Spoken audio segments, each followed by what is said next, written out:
Compartiment interdit, sermon sur rail. Les trains de nuit ne dorment pas, ils tiennent la respiration du monde entre deux gares. Quand le dernier voyageur s'est glissé sous sa couverture bleu marine et que le contrôleur éteint d'un geste la rangée de veilleuses comme on couvre une rangée d'enfants, la rame change de langue. Le jour parle en valise obstinée, en café brûlant, en numéro de place prononcé avec un peu trop d'orgueil. La nuit parle en cliquetis de couplats, en chuchotis de bogies qui marchent des kilomètres, en portes à fermeture pneumatique qui soupirent comme des bouches rassasiées. Je m'appelle Claire, chef de bord sur la ligne Atlantique et celle qui traverse les pays comme on traverse une phrase trop longue, sans reprendre son souffle là où il faudrait. Mon royaume, 3 voitures-lits, 2 voitures couchettes, un bar qui sait pardonner les confidences et un petit local électrique où je garde, dans une boîte en plastique, tout ce que le règlement oublie. À ma ceinture, un faisceau de clés qui ne ressemble à rien et ouvre tout, un terminal qui lit les billets et l'humeur, une lampe torche fine qui caresse mieux qu'elle n'accuse. Dans ma Paul, mon mari, alors écrivait sur les routes comme on écrit sur une peau qu'on ne mérite pas, avec talent, avec impudeur douce.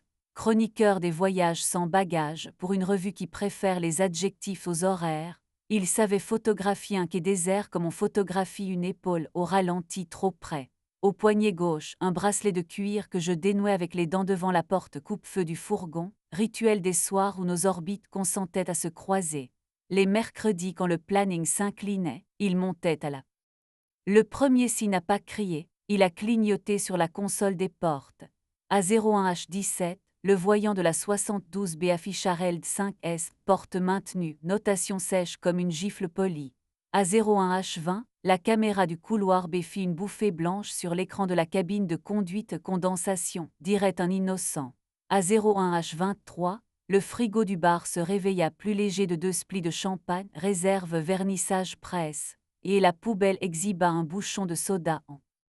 2 nuits plus tard, la même minute posa sa paume froide dans ma nuque. Held 6S, la 72B n'aime pas qu'on la caresse.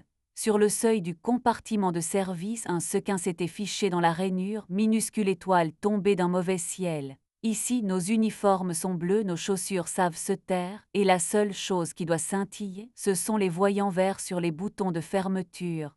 Je ne suis pas flic, je suis sacristine de couloir, mais je crois aux traces. J'ai fait ce que font les femmes qui savent qu'une preuve propre vaut mieux qu'une colère parfaite. Une virgule de poudre fine sous la poignée intérieure de la 72B. Une caresse de talc sur le bouton qui commande l'extinction des veilleux, parce que la nuit se croit souvent maîtresse de la lumière. Un trait de craie à hauteur de pouce, derrière l'interrupteur de l'office et invisible au regard pressé, bavard sous ma lampe. Et à ras du seuil entre la plateforme et le compartiment, tendu à 2 doigts du sol, un fil de monofilament emprunté.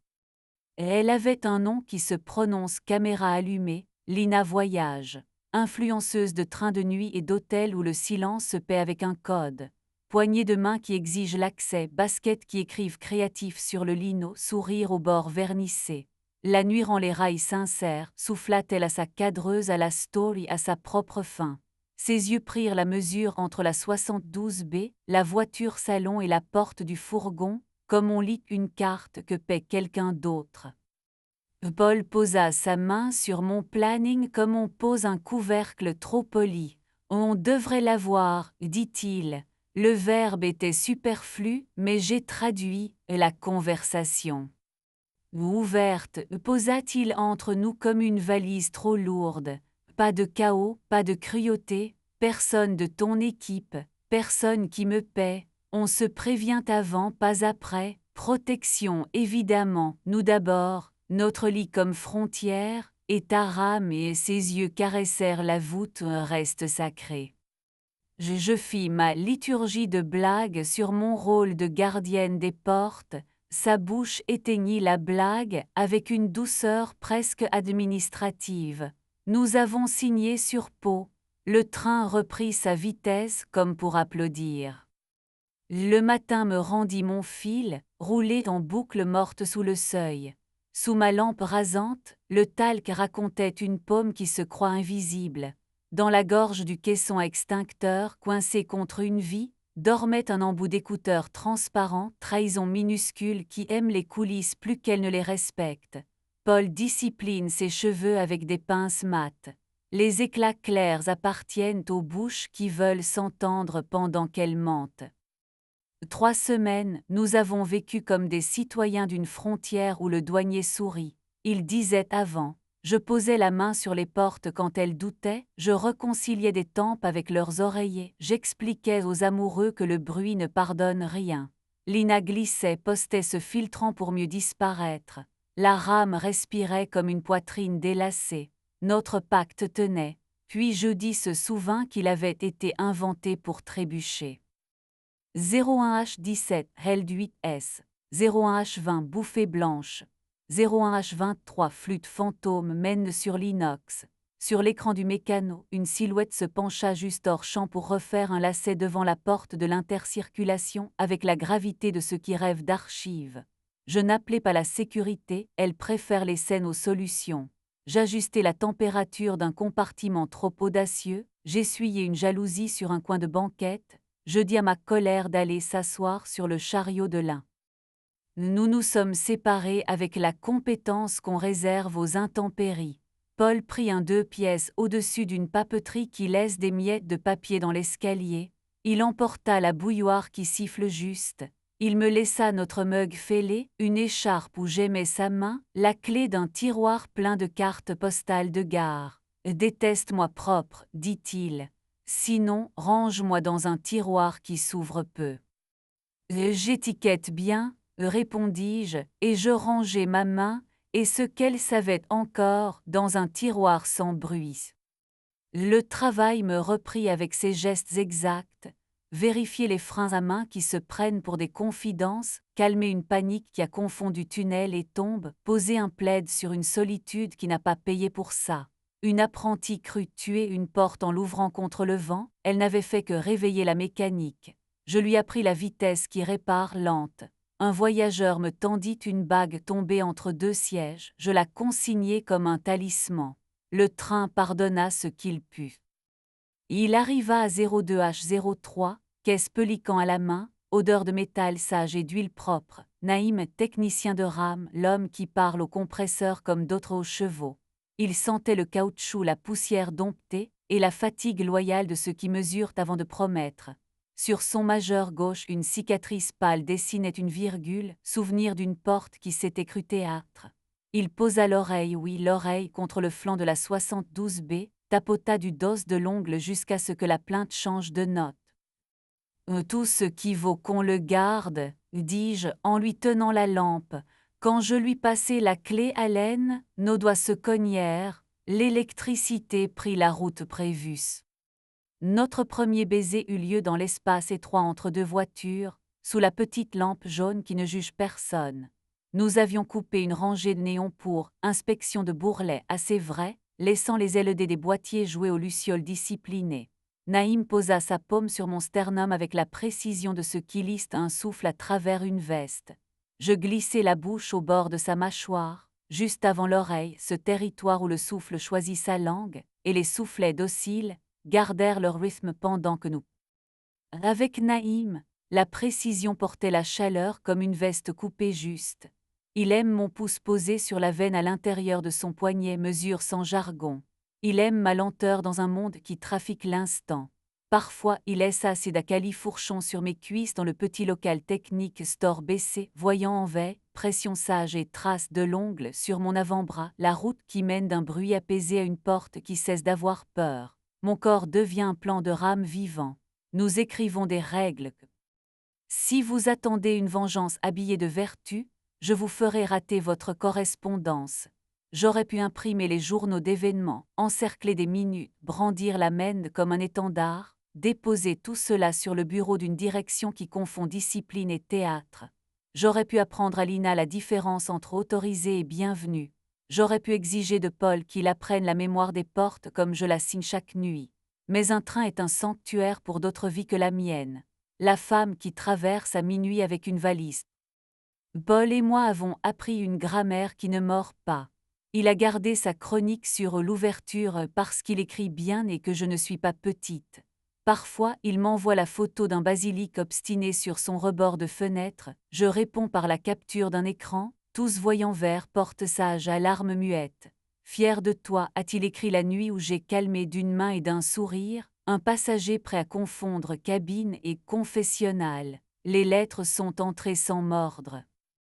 Lina flotte encore, caméra en laisse, tirant des aveux des couloirs comme si elle en payait le ballast. Nous nous sommes croisés sur le quai d'une petite gare où les lampadaires connaissent les prénoms. Elle m'a offert ce salut de 2 doigts qui marche mieux en story qu'en vrai. La nuit rend les rails sincères, a-t-elle tenté. La nuit tient les comptes, ai-je dit, ce qu'on fait aux portes, ce qu'elles nous font en retour.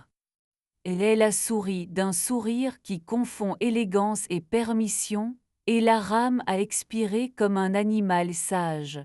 Le train a repris sa phrase. Les nuits ont retrouvé leur honnêteté. Une apprentie a rendu à une serrure la respiration qu'elle avait perdue, je lui ai prêté mes mains, pas mes larmes. Un vieux voyageur a confié son chagrin à la vitre, je lui ai offert un plaid et la phrase qui sauve, laissez la voie libre. Un capteur a hésité, puis s'est souvenu de sa promesse. Le train a pardonné ce qu'il a pu. Il m'arrive de m'assoupir sur la banquette du local, à une heure que mon téléphone appelle incongrue. Si le tibia de Naïm repose lourd sur ma cuisse, virgule exactement à la place où la phrase la voulait, je pose la main le long de sa gorge et j'attends le petit soulèvement qui signifie oui. La différence entre une fin et un abouti à une température, une odeur de caoutchouc sage et d'air tiédi, et un goût de métal qui n'a plus peur. Ma paume la lit mieux que ma bouche ne saurait la vendre. Des mois après que la craie a regagné son tiroir, la fondation de la ligne a organisé Nuit sur Rail, un gala où l'on baptise la générosité dans des verres trop fins. J'ai porté du bleu, l'uniforme qui pardonne aux projecteurs quand ils mentent. La chef des mécènes m'a demandé sans dire Naïm s'il était doux. Nous savons désormais offrir les prénoms comme des fruits, pas comme des pierres. Il est exact, ai-je dit. C'est le mot de ma religion, tendresse avec Manuel. Paul est passé, bracelet que mes dents reconnaîtront toujours.